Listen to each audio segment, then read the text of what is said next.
It's Wednesday, May 26th. I'm heading into the West End Gun Club. Took the day off from work, needed to burn one more vacation day this month, but I wanted to head out to the range to run through the June 2021 NRL22 Course of Fire, which happens to be the first Course of Fire for the new season. Quite a few changes for the new season, and hopefully everyone's already downloaded the Course of Fire to take a look at it. But we'll see how I run through it, and hopefully we'll get some good information from my run through. Anyway, let's go ahead and make our way into the range and get all set up and start shooting that Course of Fire.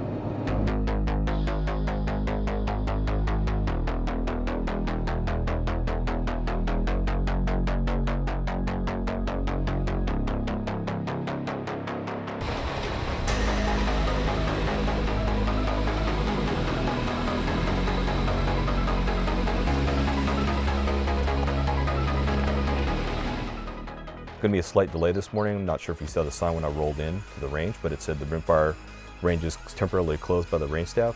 Went to go talk to the range staff who's working this morning. He just said they need a couple hours to finish what they were doing yesterday. They sprayed some weed killer, but they said they need to spray a little bit more down and then grade some of the areas of the range, and they'll be done. So in the meantime, I'm going to go ahead and work in the container, get all my stuff laid out anyway, and then we'll start live firing in maybe hopefully a couple hours or less.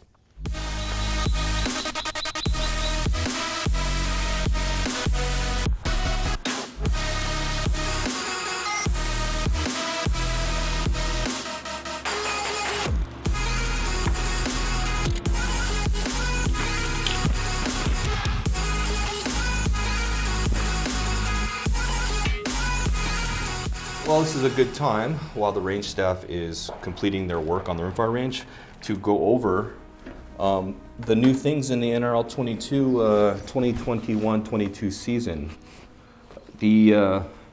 So the Course of Fire was released, and it's official. The no equipment restriction, at least for the June Course of Fire, there is no limit on the bags. That includes size and number.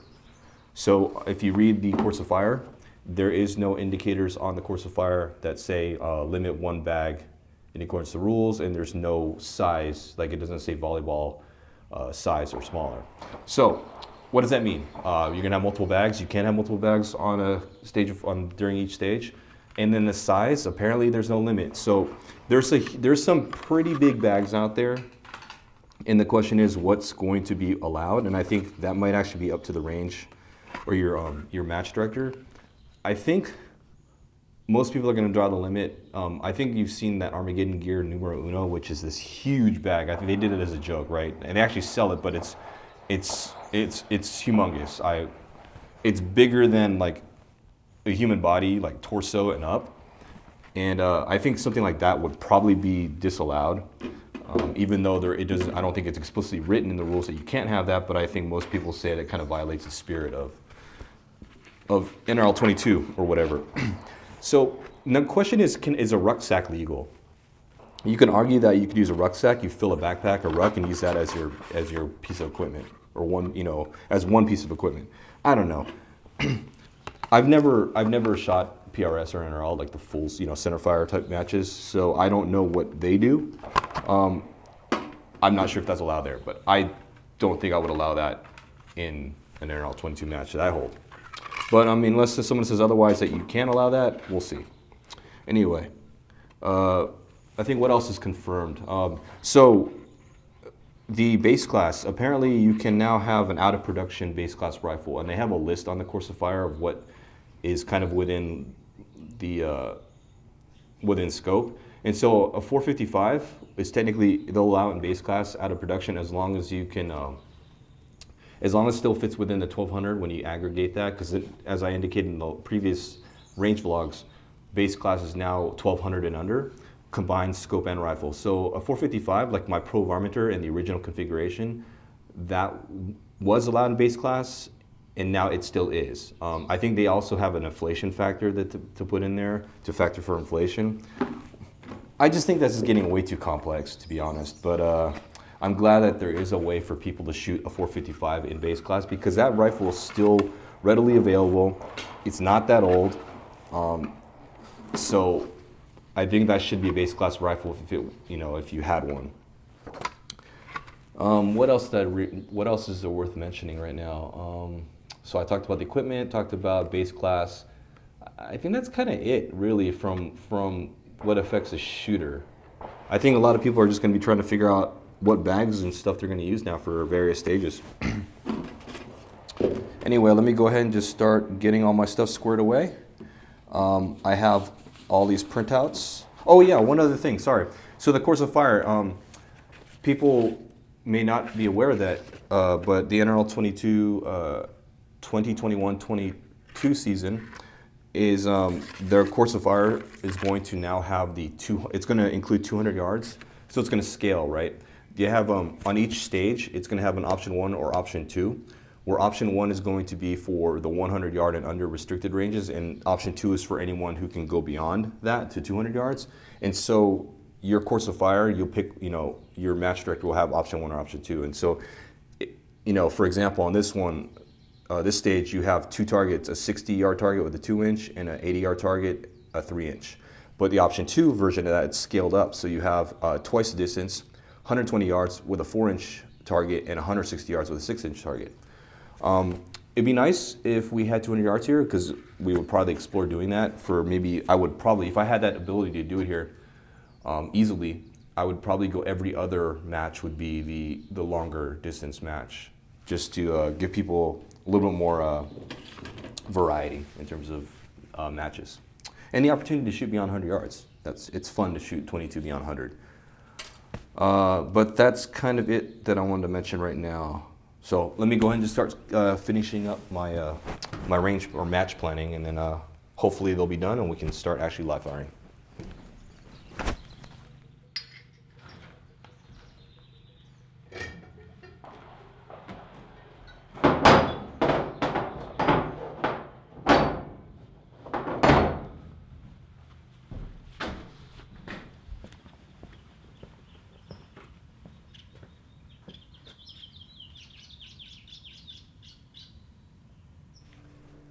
The range staff is complete with the maintenance out in the rimfire area, so we can go ahead and start live fire. It took a little bit, but not too big of a deal. I mean, I still had to set up anyway, so during the time they were setting up or doing maintenance, I was setting up the line, so not a big deal. Anyway, let's go ahead and get started with the run through of the June 2021 Course of Fire for the NRL22 2021 season. This is the very first match of the season. First stage we'll go through is called What Goes Up Must Come Down. It's 120-second part time, 10 rounds. We will be using option 1 today, which is a 3-inch target at 100 yards. 10 points per impact, 100 points possible. We're going to start with standing, rifle and all gear in hand, mag in action open. On the start signal, the shooter will engage the target with 1 shot each from each ladder rung. On the start signal, the shooter will engage the target with 1 shot from each ladder rung. Hit or miss, move on. The shooter will start from the lowest ladder rung and work their way up, down, and back without skipping a rung for 10 shots or until time expires. Shooter will not go above the 5th rung. We have a 5-rung ladder here. 1, 2, 3, 4, 5. This is 6th one. If a shooter is too short to engage the target from the 5th rung, he or she will engage the target from the highest rung they can reach, maybe the 4th or the 3rd, and then work the way back down and back up. So 1, 2, 3, 4, 5, 6, 7, 8, 9, 10, assuming you use all 5 rungs. I think on our range, since we're not shooting flat and I'm pretty short, I can probably shoot the 5th from the 5th rung. And if not, you go 1, 2, 3, 4, 5, 6, 7, 8, 9, 10, which is actually a little bit easier if you think about it in terms of just where you've kind of just the cadence. But either way, it's pretty straightforward. Just keep shooting. It's just mainly just changing levels for every shot. Pretty straightforward, but let's go ahead and run through it.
missed one.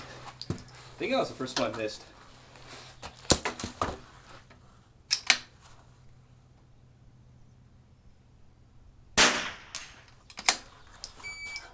Whoa, barely finished under time.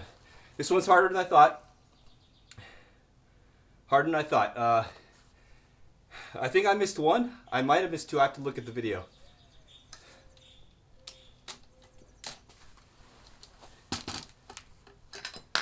Sorry, let me grab my mic here. That stage is a little more difficult than I thought.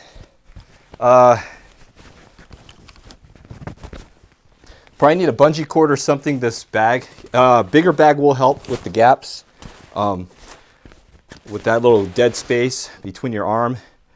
If you get a bigger bag than this, it'll probably be held. This is a pump pillow, but probably something a little bit bigger.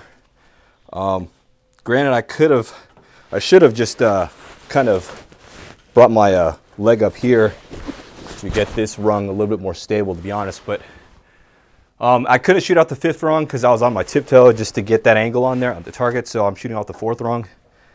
I have to look at the video. I don't know. Did I shoot that right? Yeah, I think I shot it right. Yeah, I went down. Okay, yeah. Wasn't really thinking, just going through it, just by the numbers. And yeah, you have to have a cadence on this one. Definitely try to wedge that rifle to the right side or left side, depending on how it's easier for you, just to get it. And then you can't frame your shot too long. You got to just shoot it like you're shooting standing, in terms of bringing your, once you bring your sights on the target, pull the trigger. You just can't sit there and wait if you got a wobble. So I don't know if you guys ever shot 3-position or high power rifle, but you just got to learn how to lead into your wobble and shoot that if that's to shoot faster, in my opinion. Anyway, I would recommend practicing this at home on a dry fire. Put a little pacer on the wall and then walk through the ladder and time yourself. You really can't take too long to take these shots, because it's really definitely one that you'll probably time out on. I'll admit that this one many people will time out. So, but you should be able to get at least 8 shots off on this thing. Just don't take too long. Anyway, let's go and move on to the next stage. Next stage we're going to run through is called Do You Know Your Limits? 120-second par time, 10 rounds. Option 1 is going to be 50 yards. We have 10 targets total. So you have a 5-inch and a 4-inch, 3-inch, 2.5-inch, 2-inch, 1.5-inch on 3 double hangers. We have the KYL rack 1-inch, 3/4 inch, 1/2 inch, and the 1/4 inch, all left to right, large to small. And you're going to have 10 points per impact, 100 points possible. You're going to start standing, rough and all gear in hand, mag in action open. On start signal, the shooter will take a supported prone position and engage each target from large to small, hit to advance. If a shot is missed, then the stage is over, but any points earned are kept. So basically, you're just going to keep shooting, and if you miss, you're out. And you only get the points that you accumulated. It's pretty straightforward. And you're going to see that I'm missing one target, the 5-inch target. I left it at home because I actually used that for some other recreational shooting, and so I forgot to bring it with me. But for the sake of this exercise, I'm going to just shoot on the 4-inch target twice. But yeah, let's go ahead and run through this.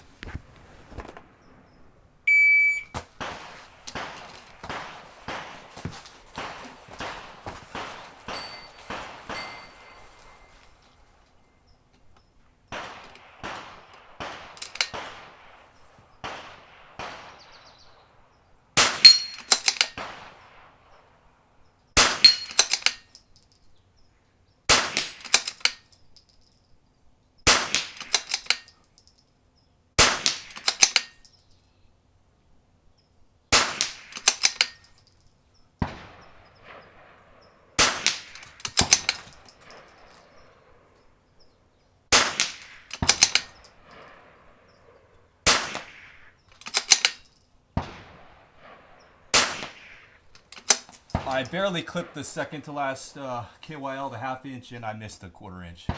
Probably because there's a little bit of wind out there, and I held right guessing that it would go left, but anyway, missed one. It's a really straightforward stage. Sorry, I don't have my mic in hand. there's not much really to say about this stage. It's pretty straightforward. I mean, there's no reason to rush, to be honest. You should just really take your time. I just kind of raced through it. Probably should have just taken more time. 47 seconds is not a bonus stage, so there's no reason to speed through it. I'll shoot this stage again for fun, but I think the key thing is that the half inch and the quarter inch KYL, depending on how the winds are at your range, you may lose that last shot. So you just gotta, I would pay attention to where your shots are landing on that last on the KYL rack, because then you'll have like the 1 inch KYL to kind of gauge where on that KYL did you hit. And so, I mean, I just take it slow, to be honest. I shot that really fast, but this is a really straightforward stage. You should be able to at least get, I mean, you should be able to get 80 points on this, if not clean it. So anyway, that's pretty much it. Not much else to say here. The third stage we're going to run through is called Time is Money. 120-second part time, 10 rounds. Option 1, we'll be shooting at a 1.5 and a 1 inch at 45 yards, and then a 2.5 inch target at 91 yards. So we have 3 targets total. This is the bonus stage, so this will, it's timed of course, but you'll get bonus points for every second remaining. You get a 10th of a bonus point. So you're going to start standing, rifle and all gear in hand, mag in action open. On start signal, shooter will take a prone supported position on either side of the 55-gallon barrel and engage the near targets. So the 45-yard targets, 1 shot each from large to small, hit or miss to move on. Shooter will then move to the opposite side of the 55-gallon barrel and repeat. Shooter will continue switching sides until 8 shots are fired. Then the shooter will move to the top of the 55-gallon barrel and engage the far target with the final 2 shots. So 2, 4, 6, 8, 10. The barrel is laying on its side as pictured, and in the photo it looks like it's parallel to the firing line, I think. So yeah, it looks like it. I mean, they tried to do some 3D dimensional type deal and it doesn't really translate very well. So yeah, this should be pretty straightforward. I have an idea on how I'm going to shoot this in terms of this barrel, but we'll see how it goes.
Unfortunately, the timer didn't register my last 2 shots from the center of the barrel.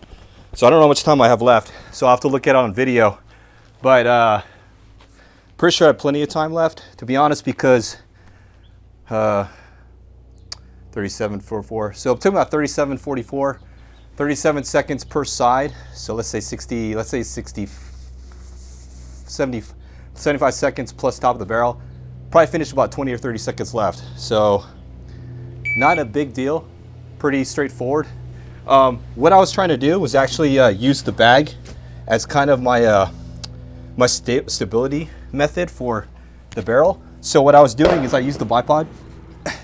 Probably should have the bipod here, but I used the bipod to and pull back on the barrel to get me the elevation I need, because we're shooting at an up angle. If you're on a flatter range, just dig the bipod farther out and just kind of use your magazine or whatever as your next balance point or whatever. Hopefully your magazine doesn't jam on you if you put pressure on it. And just use that as your kind of your stability point, the bipod in the magazine well. And then I use this to brace the barrel. So what I could do if I need to adjust the height or the angle to target, all I do is just pull my bag back a little bit and I'll just wedge it right here and I got a stable platform to shoot off of. And it's a relatively large target. Not really too difficult to shoot at. And this is a relatively stable position. If anything, I could just let it sit here like a bench rest and just pull the trigger. And it's relatively stable. So not much else to say here. Pretty straightforward stage. I don't really have any other tips here. There's other ways you can do it. You can get on the, trying to get this mic off me here. You can try to like suit, crap, drop my mic. Hopefully it didn't reset. Yeah. Hopefully you can try to shoot sitting sort of, and then use your knee to sort of stabilize the barrel. There's lots of ways to do it. It's not a very difficult stage, to be honest. Anyway, that's it for this stage. Let's move on to the next one. The next stage we're going to run through is called coin toss, 120-second part time, 10 rounds. Option 1 will be shooting at a 2-inch target at 60 yards and a 3-inch target at 80 yards. So we have 2 targets total. 10 points per impact, 100 points possible. You're going to start standing, rifle and all gear grounded, mag in, action open. On start signal, the shooter will flip a coin to determine what target to shoot. I have a quarter in hand. Heads is near, so 60, tails is far, 80 yards. The shooter will confirm heads or tails and then take a prone supported position and fire 2 shots at the target identified by the coin flip. After 2 shots have been fired, the shooter will stand up and perform another coin flip. Shooter will repeat this process until all 10 rounds have been fired or until time expires. Relatively straightforward. I think the only thing is making sure you control your coin flips and so that coin doesn't go running all over the place. Since we have a shooting mat here, I think it'll be easier just to do it on the mat since it'll absorb the impact of that coin so it won't roll around.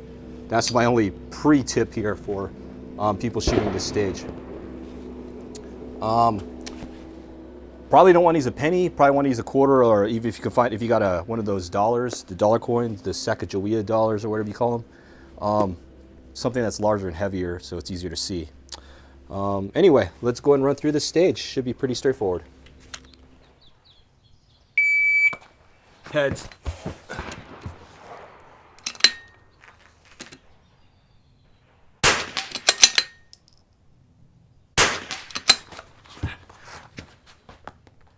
Heads.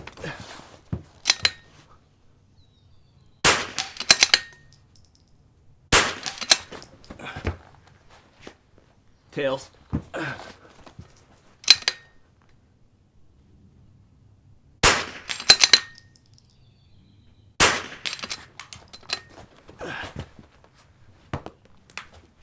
Heads.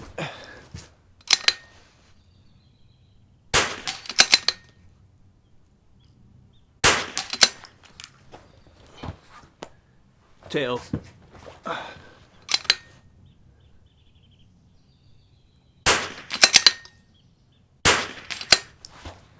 Now, that was really easy. So 55 seconds on the clock, 55.58. Only took me 56 seconds. This is so easy because the rifle's grounded.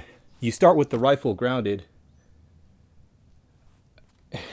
It's already set up on the target, and depending on how it's laid out, if your targets are like right next to it, like behind each other, there's no movement here. I didn't even touch my parallax. I actually had it dialed incorrectly.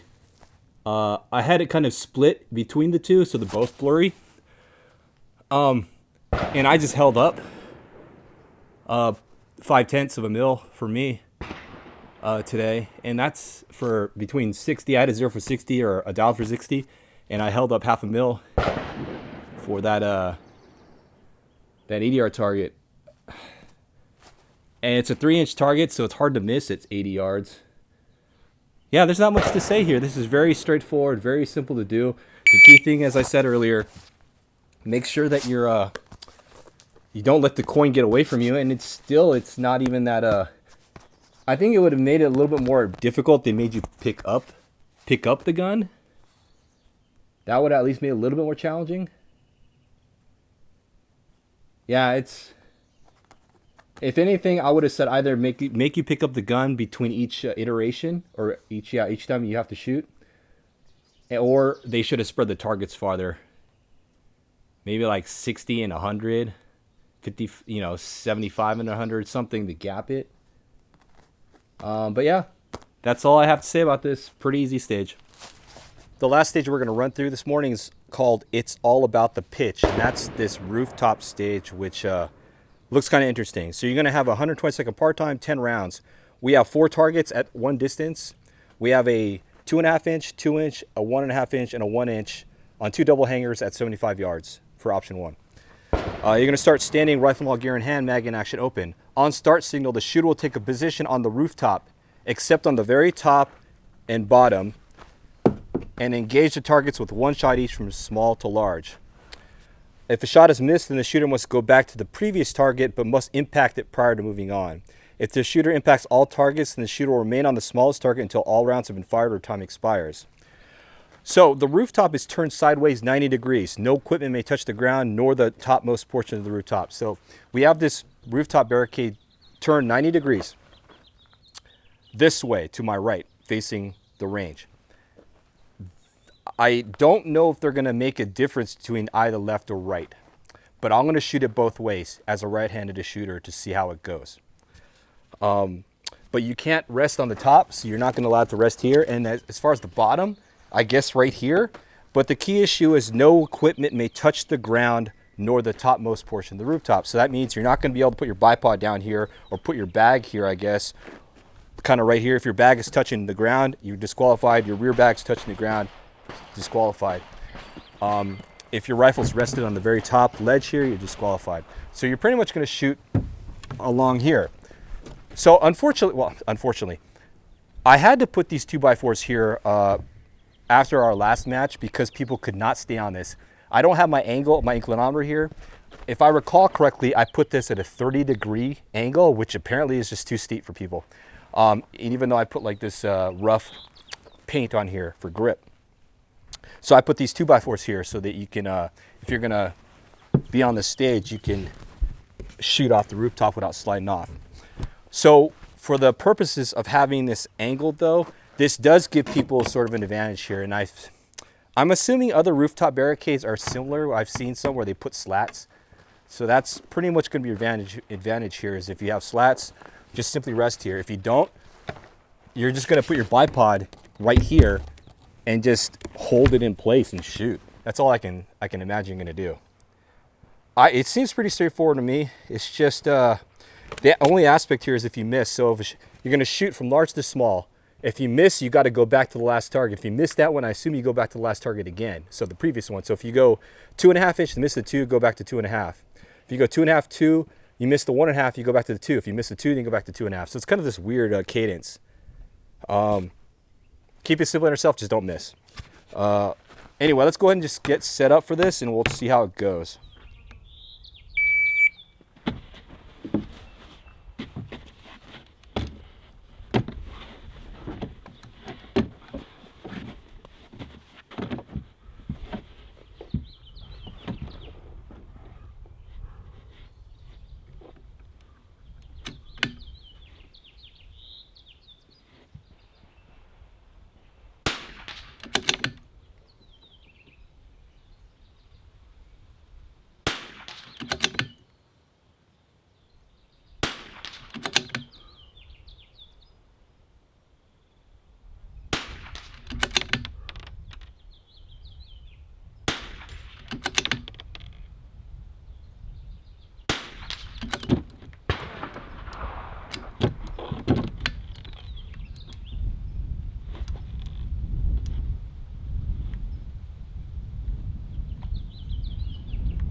I missed that one.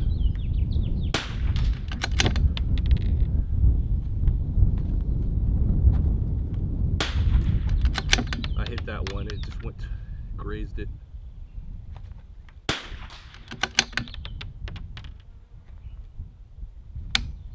Was that 10? Yeah, it was 10. 75-80. So I missed one round, had a misfeed. sort of. This one's not that difficult. So ideally I would have shot it down here, but the reason why I shot it up here is because I wanted to do it without extra support. I want to do it just straight up with my bipod in a bag. So I don't think anyone's going to restrict their shooters from doing it this way, because ideally I would shoot it here, because why not? Probably should have come down one extra click because I was a little bit too tall for my bag. So I wasn't resting it. I was resting my hand there. So I'm probably want to run it as low as you can. This is how I would shoot it normally, but I want to demonstrate it off of that just to show you that it's possible. I mean, it's not that difficult. And as far as the bag, I'll probably use a bigger bag than this Armageddon, the mini game changer. Well, depending on how your range is set up, but this is pretty straightforward. I can't imagine this to be too difficult. You should have plenty of time to clean this stage. Granted, I did miss one shot. But this is how I would normally, if I were to shoot it without worrying about what people will say about the fact that we have slats here, I would use the slat as support here, and that's it. Now just grip your bipod. I want to be lower to the ground, to be honest. I would just use this so I can sit down and just shoot the stage. It should be an easy clean. But just standing, just leaning up on this like as if it were a bench, it's just like a bench rest, but it's just canted. That's all. I mean, it's just not level. So I'm going to go ahead and turn this around, and we'll shoot it as a right-hand shooter with the slope this way, because I think, if anything, left-handed shooters will have a disadvantage when you're shooting with the rooftop barricade angled like this. I think you have more of a disadvantage here, because you're going to be sloping with your left hand, and you'll probably need to, if your bipod isn't holding, you're probably going to have to hold your bipod, or if it's not gripping you might have to figure out a way to hold your bipod in place. I don't know. But let me try it. As a right-handed shooter, we'll turn this around.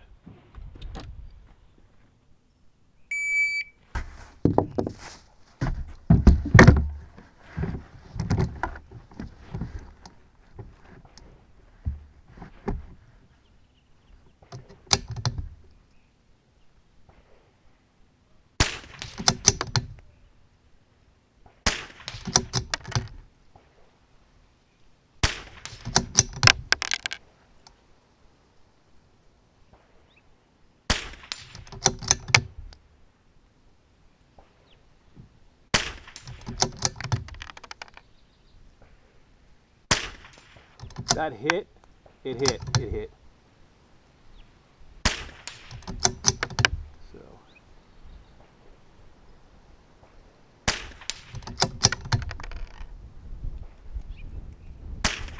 That missed for sure. The wind picked up. So I missed one shot. This is actually easier, to be honest, shooting it this way, because I don't feel as cramped on my right side. And I can use my left hand really to kind of pull, as opposed to using my thumb pushing up. So yeah, I think this is actually easier for a right-handed shooter. So I don't think there's really much of a disadvantage for a left-handed shooter, assuming you can't, if you put the rooftop such that the slope is to the right, like the incline portion is to the right side facing the range, downrange, there's no disadvantage. But again, don't do as I'm shooting here. I'm only shooting it this high up because I want to make sure that I want to do a demo without using those slats, those slats for extra support. With my bipod, I'm able to grip it. Granted, I have a SkyPod. Let me grab my Atlas real quick and see if how that grips on here. I'm not sure if an Atlas will grip. I do have Atlas feet for this though. They're in my bag, but let me grab my Atlas for just be faster.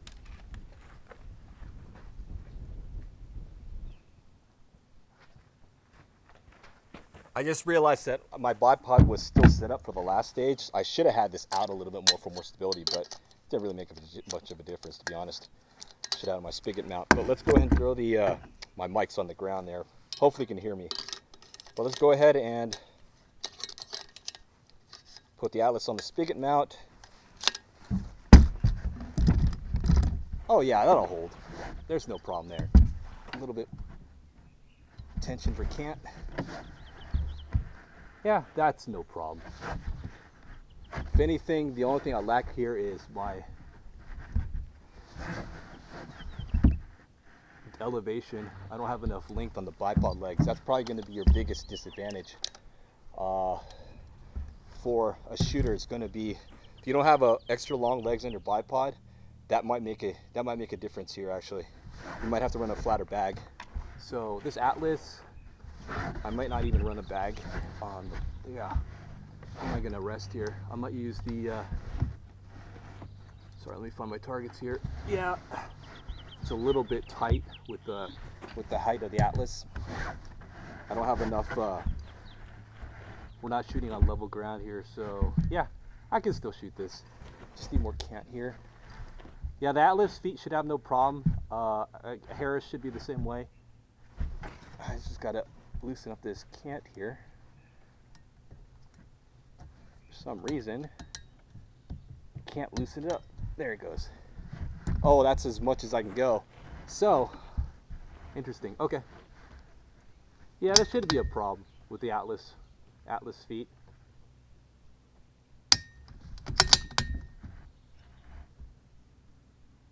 Skypod does definitely have a better advantage here. I got more cant angle here and the longer legs.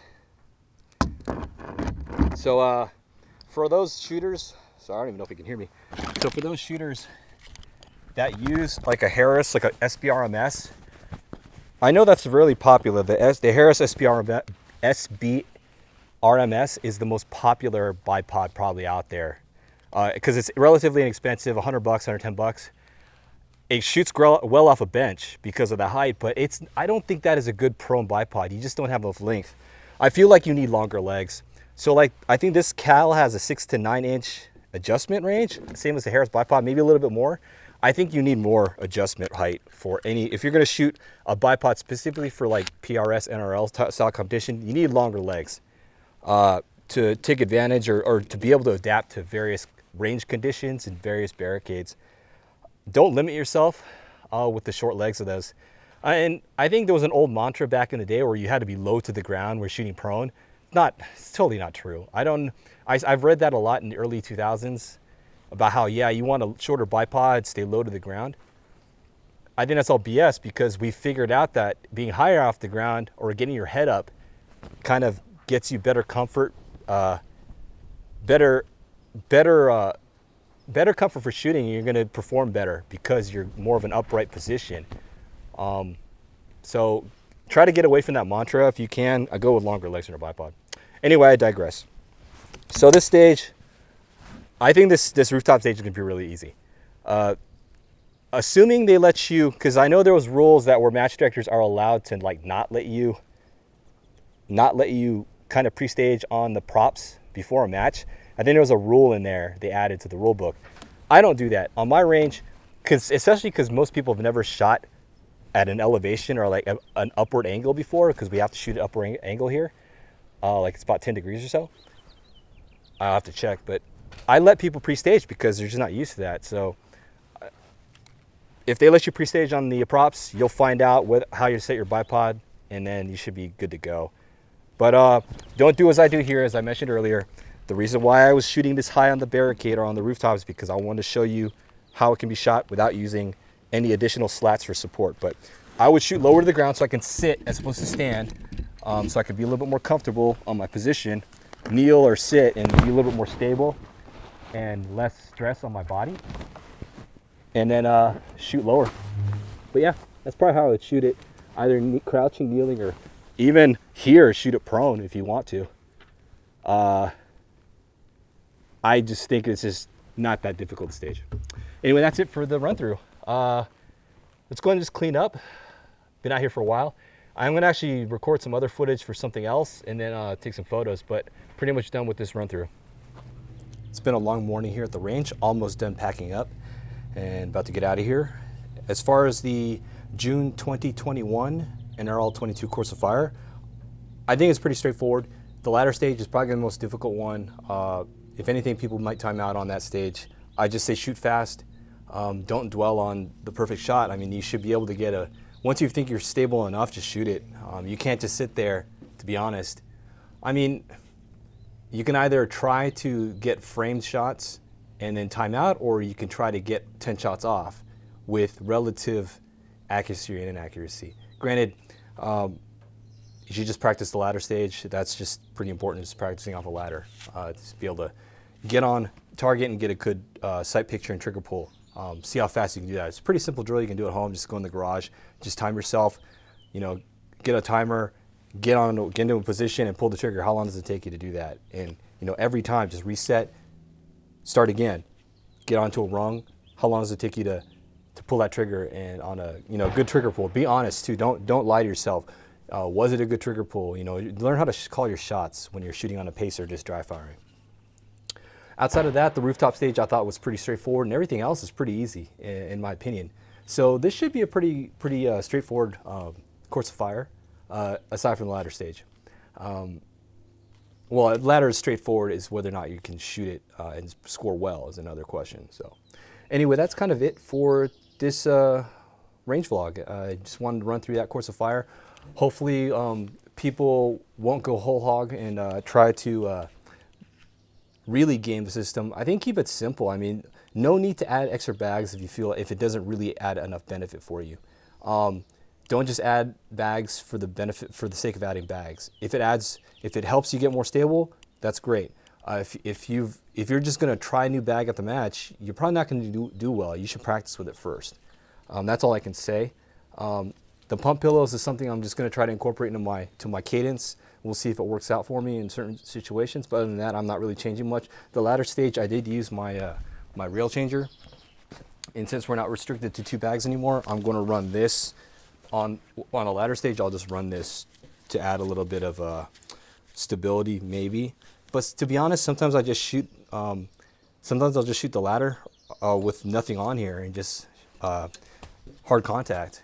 I don't really care about my forend. I'll just repaint it if I care about it. But I'll just run this or just run it bare on the ladder rungs. That's pretty much it. So hopefully you got some good information out of this. I'm sorry I'm swatting like all these bugs. There's like mosquitoes, like huge mosquitoes out here. So you gotta make sure they don't land on you and bite you. But hopefully you got some good information from today's run through, and good luck for all of you who are going to be participating in the June NRL22 Course of Fire in the following month at your local clubs. Anyway, that's it for today's range vlog. Thanks for watching. I'll see you in the next one.